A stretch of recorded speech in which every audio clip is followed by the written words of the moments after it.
In this episode of Film Stock Reviews, I'm reviewing Home Alone 4, Taking Back the House. Yes, there's a fourth Home Alone movie if you didn't know. This was released as a television film on ABC on November 3rd, 2002.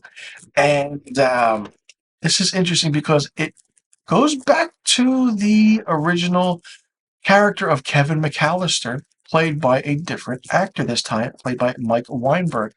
And he goes up against one of his old nemesis, one half of the Wet Sticky Bandits, Mark, played by French Stewart, who you may remember played in Third Rock from the Sun. Now, Kevin's parents have separated and he lives with his mother, but then he decides to live with his father and the father's girlfriend. And he has to deal with certain things. Not only that, Marv has a wife named Vera, who's played by Missy Pyle. And it's interesting because this movie is not anything you would think of. John Hughes does not come back to direct. There is no Chris Columbus. The interesting thing about this is that it's very different. It doesn't have that wholehearted feeling of a Home Alone movie. Don't understand how they made a fourth movie. Didn't even know it was on television at the time that it came out.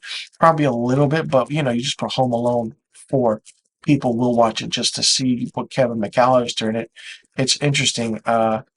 He is basically trying to defend his stepmother's home because it's so rich and everything.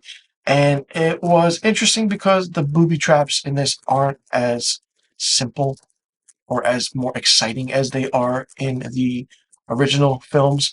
This was just more in your face and just not much, didn't have any pizzazz to it. That's what I want to say.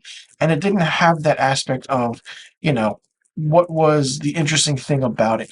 I feel like if you maybe had a different child actor, it would have worked.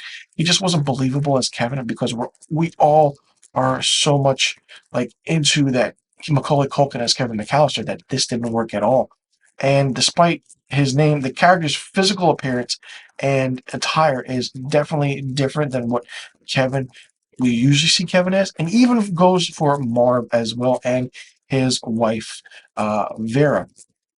Uh, it's different because how can you put Marv into it by not bringing back Harry? Good thing they didn't, because I feel like that would have just been a slap in the face. It's the third. It would have been the third time that Harry and Marv go up against Kevin, but this time, different actors, different story, different setting. How can you change that? Well, you give Marv a wife.